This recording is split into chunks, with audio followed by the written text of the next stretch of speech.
मैं कई सालों से हर रात में हॉरर स्टोरी सुनता हूँ। जितने भी बड़े बड़े हॉरर स्टोरी चैनल्स हैं, यूट्यूबर्स हैं, मैंने लगभग सभी की हॉरर स्टोरी सुनी है और मुझे हॉरर स्टोरी सुनना बहुत पसंद भी है। मेरा घर 3 फ्लोर का है और मैं 3rd फ्लोर पे रहता हूँ। बहुत छोटा सा मेरा फैमिली है, इसी के लिए मैं ऊपर वाले फ्लोर पे बिल्कुल अकेला रहता हूँ। हर रात में मुझे हॉरर स्टोरी सुनना बहुत पसंद था और रात में मैं हॉरर स्टोरी सुनते वक्त मुझे काफ़ी डर भी लगता था, लेकिन मैं उस डर को हमेशा एंजॉय किया करता था। एक दिन मेरे मन में ये ख्याल आया कि मैं काफ़ी सालों से हॉरर स्टोरी को सुन रहा हूँ, तो क्यों ना मैं अपना खुद का एक हॉरर स्टोरी चैनल को स्टार्ट करूँ, क्योंकि मुझे अच्छा खासा एक्सपीरियंस हो गया था हॉरर स्टोरी सुनने का और स्टोरी बोलने का भी। तो फिर मैंने फ़ैसला किया कि मैं अपना खुद का एक चैनल स्टार्ट करूँगा और जो भी मेरे ज़रूरत की चीज़ थी मैं सभी को ले आया, मतलब माइक, लैपटॉप वगैरह सब कुछ। मैंने हॉरर स्टोरी बनाना शुरू भी कर दिया और मैंने बहुत सारे वीडियो को अपलोड भी किया।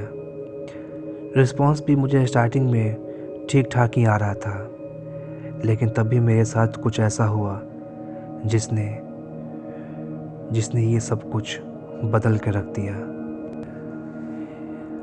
वैसे तो मैं हॉरर स्टोरी हमेशा दोपहर के टाइम या फिर शाम के टाइम ही रिकॉर्ड किया करता था, लेकिन एक दिन मेरे मोहल्ले में बहुत ही ज़्यादा शोर शराबा हो रहा था, तो दिन के टाइम पे मैं स्टोरी को रिकॉर्ड नहीं कर पा रहा था। तो मैंने सोचा कि क्यों ना मैं रात होने का वेट करूं, क्योंकि रात के टाइम पे माहौल बहुत ही शांत होता है। तो इसी के लिए मैं रात का वेट करने लगा। जब रात हुई तो रात करीब 11:30-12 बजे मैंने देखा कि बाहर माहौल बिल्कुल शांत हो चुका है। मुझे लगा कि यही सही मौका है स्टोरी रिकॉर्ड करने का और रात के टाइम मैं स्टोरी को रिकॉर्ड करने लगा। जब मैंने स्टोरी को रिकॉर्ड कर लिया तो मैंने देखा कि रात के टाइम तो नॉइज़ बिल्कुल भी नहीं है, मतलब ऑडियो रिकॉर्ड काफ़ी अच्छी हुई थी। दिन के टाइम तो फिर भी थोड़ा बहुत तो आवाज़ आ ही जाता था, लेकिन रात के टाइम तो बहुत ही अच्छी रिकॉर्डिंग हुई है। फिर मैंने सोचा कि अब जब भी मुझे रिकॉर्डिंग करना होगा तो मैं रात के टाइम ही रिकॉर्ड करूँगा। खैर, मैं 2-3 वीडियो रात को ही रिकॉर्ड किया। सब कुछ बिल्कुल सही चल रहा था, लेकिन एक रात कुछ ऐसा हुआ जो मैं कभी सोच भी नहीं सकता था। गर्मी का टाइम था, रात करीब 12 बजे मैं स्टोरी को रिकॉर्ड कर रहा था। जब मैं स्टोरी को रिकॉर्ड करता हूँ तो मैं अपने कमरे में पूरी तरीके से अंधेरा कर देता हूँ और खिड़की, दरवाजे, रूम के मैं सभी बंद कर लेता हूँ ताकि बाहर से कुछ आवाज़ ना आए, और अंधेरा इसलिए कि मैं स्टोरी को बोलने में फोकस कर सकूँ। तो जब मैं स्टोरी को रिकॉर्ड कर रहा था कि तभी एक बहुत तेज़ हवा का झोंका आया। मेरे रूम का खिड़की खुल गया। मैं जल्दी से खिड़की के पास गया। मुझे लगा कि शायद बाहर आंधी उठा है, लेकिन जब मैंने बाहर जाके देखा तो बाहर तो हवा बिल्कुल भी नहीं था। फिर इतना तेज़ हवा का झोंका ये कहाँ से आया? खैर, मैंने खिड़की को फिर बंद कर दिया और मैं फिर से अपने स्टोरी को रिकॉर्ड करने लगा। लेकिन इस बार जब मैं दोबारा ऑडियो को रिकॉर्ड करने के लिए आया रूम में, और जैसे ही मैं रिकॉर्डिंग स्टार्ट की, मुझे ऐसा लगा कि कोई है जो मेरे पीछे खड़ा है। जैसा कि मैंने बताया कि मेरे कमरे में पूरी तरीके से अंधेरा था, लेकिन मैं अपने पीछे किसी के सांसों की आवाज़ साफ साफ महसूस कर पा रहा था। वो सांसों की आवाज़ कुछ इस तरीके से थी,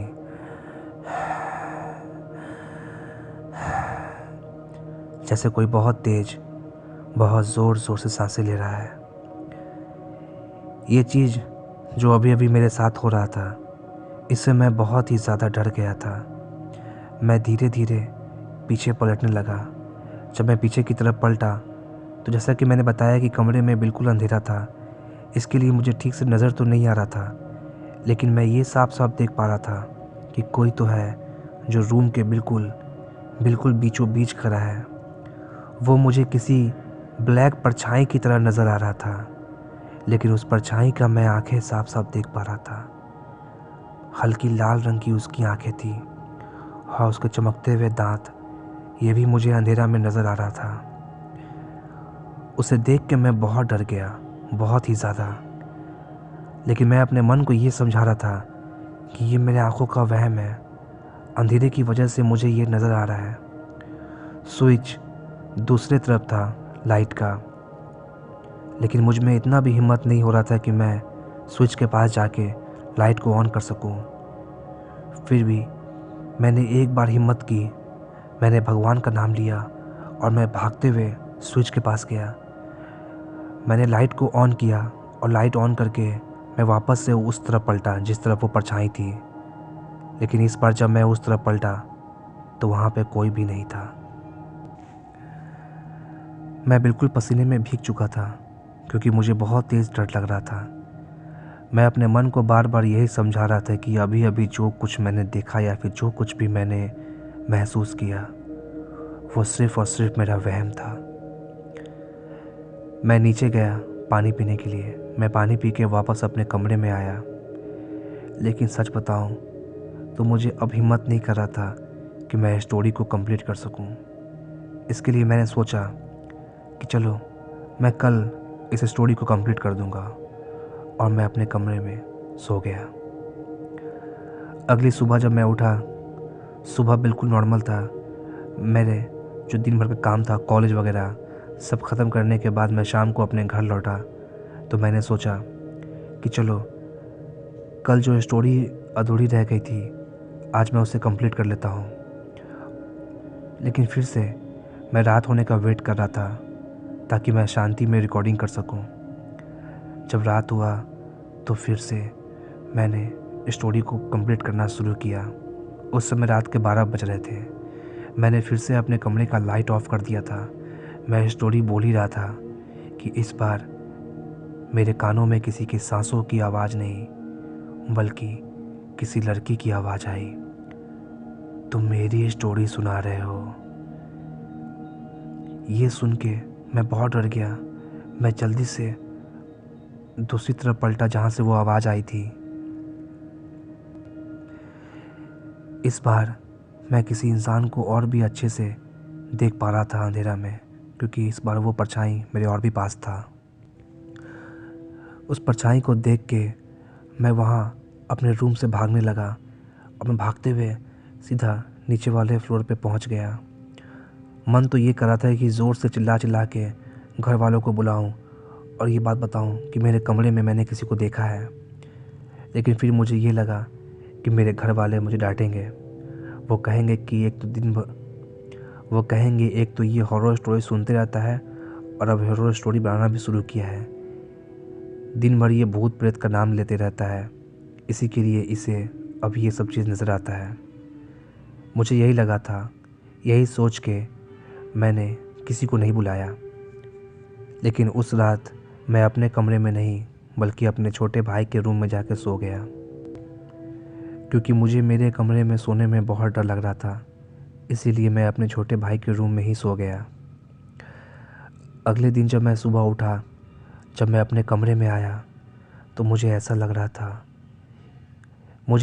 था कि मेरा कमरा बहुत ही भारी भारी मुझे लग रहा था। ऐसा लग रहा था कि कोई मेरे रूम में है जो मुझे देख रहा है, क्योंकि दिन के उजाले में भी मुझे अपने कमरे में डर लग रहा था। खैर, एक बात और, उसी के 2 दिन बाद मेरे मोहल्ले में एक छोटी बच्ची रहती है, उसका बर्थडे था। वो बच्ची मुझे बहुत मानती है और मैं भी उसे बहुत मानता हूँ। इसके लिए मैंने सोचा कि क्यों ना मैं उसके लिए कुछ गिफ्ट कर दूँ। मैं मार्केट चला गया। जब मैं मार्केट में उसके लिए गिफ्ट ढूंढ रहा था, तभी मुझे एक छोटी सी डॉल नज़र आई, यही करीब 1.5-2 फुट की डॉल। मुझे वो डॉल बहुत अच्छी लगी और उस बच्ची को भी डॉल से खेलना बहुत पसंद था। इसी के लिए मैं उस डॉल को ख़रीद के अपने घर ले आया। 2 दिन बाद उसका बर्थडे था, तो मैं उस डॉल को ला के अपने ही घर में रख लिया। मेरे रूम में मेरे बेड के पास एक टेबल था, उस टेबल पे ही मैंने उस डॉल को रख दिया। रात हो गई, मैं सोने के लिए चला गया।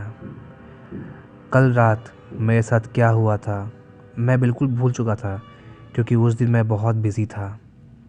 खैर, रात 12 बजे कुछ धड़ाम से गिरने की आवाज़ से मेरी आँख खुली। मैं अपने बेड पे सोए सोए ही देख रहा था कि क्या गिरने से आवाज़ हुई है। उस समय भी मेरे कमरे में बिल्कुल अंधेरा था। जब मैंने देखा तो मैंने पाया कि एक छोटा सा चीज़ मेरे रूम में चल रहा है, करीब 1.5-2 फुट का कोई छोटा सा चीज़। पहले तो मुझे लगा कि ये कोई छोटा बच्चा है, लेकिन मेरे रूम में या मेरे घर में तो कोई भी छोटा बच्चा नहीं था। फिर जब मैंने गौर से देखा तो मैंने पाया कि ये तो वही डॉल है जो मेरे रूम में यहाँ से वहाँ और वहाँ से यहाँ चल रही है। लेकिन ये कैसे पॉसिबल था? कोई भी डॉल आखिर चल कैसे सकती है? उसे देख के मैं बहुत डर गया। डर के मारे मेरी तो हालत ख़राब होने लगी। मैं उठ के वहाँ से अपने रूम से बाहर भागना चाहता था, लेकिन मैं इतना डर गया था कि मेरे हाथ और पैर काम नहीं कर रहे थे। वो डॉल लगातार रूम में यहाँ से वहाँ, वहाँ से यहाँ चल रही थी कि तभी वो डॉल अपने ही जगह पे खड़ी हो गई, बिल्कुल शांत। कमरे में बिल्कुल शांति थी, सन्नाटा। कि तभी वो धीरे धीरे वो डॉल मेरे तरफ पलटने लगी। मेरे तरफ पलट के वो मुझे देखने लगी। मैं उस डॉल को देख रहा था और वो डॉल मुझे देख रही थी। उसके बाद धीरे धीरे हल्की आवाज़ में वो डॉल हंसने लगी और हंसते हुए बोली, ओह तुम जग गए, मैंने तुम्हें जगा दिया, लेकिन कोई बात नहीं, अब मैं तुम्हें सुला दूंगी हमेशा के लिए, मौत की नींद। और ऐसा बोल के वो धीरे धीरे मेरी तरफ बढ़ने लगी। सच बताऊं, मैं उठ के वहाँ से भागना चाह रहा था, लेकिन मेरा बॉडी काम ही नहीं कर रहा था। और फिर मेरे देखते ही देखते वो डॉल मेरे बेड पे आ गई और मेरे ऊपर बैठ के वो मेरे गले को दबाने लगी। वो एक छोटी सी डॉल थी, लेकिन जब वो मेरे गले को दबा रही थी तो मुझे ऐसा लग रहा था कि 3-4 हट्टे कट्टे लोग मेरे गले को दबा रहे हैं। एक छोटी सी डॉल में इतना ताकत आखिर कहाँ से आया? मेरे गले को दबाते वक्त वो ज़ोर ज़ोर से हंस रही थी। इधर मेरी सांसें बिल्कुल बंद होने ही वाली थी कि तभी किसी ने मेरे रूम का दरवाज़ा खोला। मेरी सांसें बंद होने ही वाली थी कि तभी किसी ने मेरे रूम का दरवाज़ा खोला, और रूम का दरवाज़ा खोलते ही 1 सेकंड में ही वो डॉल बेजान होके मेरे बगल में गिर गई। मैं देखा तो वो मेरा छोटा भाई था। वो अपना चार्जर मेरे रूम में ही भूल गया था, और आज उसके चार्जर की वजह से मेरी जान बच गई। मैं बेड पे ज़ोर ज़ोर से सांसें ले रहा था और मैं बिल्कुल पसीना में भीगा हुआ था। ये देख के मेरा भाई मेरे पास दौड़ते हुए आया और उसने मुझसे कहा, भैया क्या हुआ आपको, क्या हुआ आपको? मैंने उसे हांफते हुए आवाज़ में कहा, मुझे इस रूम से पहले बाहर लेके चलो। और मैं उसके सहारे से मैं रूम से बाहर आ गया। रूम से बाहर आके मेरे भाई ने पापा, मम्मी, छोटी बहन सबको बुलाया। सब लोग वहाँ पे आए। मेरा चेहरा बिल्कुल काला हो चुका था और मेरे गले पे उस गुड़िया के हाथ के निशान थे। मैंने उन लोग को सारी बात बताई। मेरा चेहरा और मेरे गले पे वो उंगली के निशान देख के मेरे फैमिली वाले समझ गए थे कि मैं झूठ नहीं बोल रहा हूँ। सभी लोग मेरे रूम में आए उस गुड़िया को देखने के लिए, तो वो गुड़िया अभी भी वहीं पे थी, बेड पे। मेरे पापा एक पंडित को जानते थे, लेकिन वो पंडित हमारे गांव में रहते थे। पापा ने उन पंडित को अपने घर पे बुलाया। पंडित जी घर पे आए। पंडित जी उस गुड़िया को देख रहे थे। उसके बाद पंडित जी ने मुझसे पूछा कि क्या तुम रात को भूत प्रेत का नाम लेते हो? तो मैंने उन्हें बताया कि हाँ, मैं स्टोरी बनाता हूँ तो मैं हमेशा रात को भूत प्रेत का नाम लेता हूँ। पंडित जी ने कहा कि आपके बगल वाला पेड़ जो है, उस पेड़ पे एक चुड़ैल रहती है और ये रात को हमेशा चुड़ैल भूत का नाम लेता है। इसके लिए इसकी नाम लेने से उसे ऐसा लगा कि ये इसे बुला रहा है और इसके लिए वो चुड़ैल आपके घर में आ गई। पंडित जी ने एक बात बताई कि वो चुड़ैल अभी इस गुड़िया में ही है। इसके लिए पंडित जी को ज़्यादा कुछ दिक्कत नहीं हुआ। उन्होंने एक लाल कपड़ा निकाला और उस गुड़िया के ऊपर बांध दिया। उसके बाद हम सभी लोग गुड़िया को लेके ऊपर वाले छत पे चले गए। उन्होंने कहा कि कुछ थोड़ी सी पेट्रोल लेके आओ। पेट्रोल लाके उस गुड़िया के ऊपर डाल के कुछ मंत्र पढ़ के और पंडित जी ने उस गुड़िया में आग लगा दी। आप यकीन नहीं करेंगे, जब पंडित जी ने उस गुड़िया में आग लगाया तो वो गुड़िया बिल्कुल रेड हो गई थी और उसमें जो आग लगा हुआ था वो आग भी पूरी तरीके से लाल था, बिल्कुल किसी खून की तरह लाल। उसके बाद देखते देखते वो गुड़िया जल के राख हो गई। पंडित जी ने कहा कि अब डरने की कोई बात नहीं है, अब ये चुड़ैल कभी भी वापस नहीं आएगी। लेकिन उस दिन के बाद से मैंने हॉरर स्टोरी चैनल बंद कर दिया और मैंने कभी भी दोबारा ऐसा कोई वीडियो नहीं बनाया। तो दोस्तों, आज की वीडियो यहीं तक थी। अब मेरी कुछ अपनी पर्सनल बातें। यार, ये स्टोरी सुनने के बाद तो मेरा बैंड बज गया है। सच बताऊं तो मेरी हालत ख़राब हो गई थी।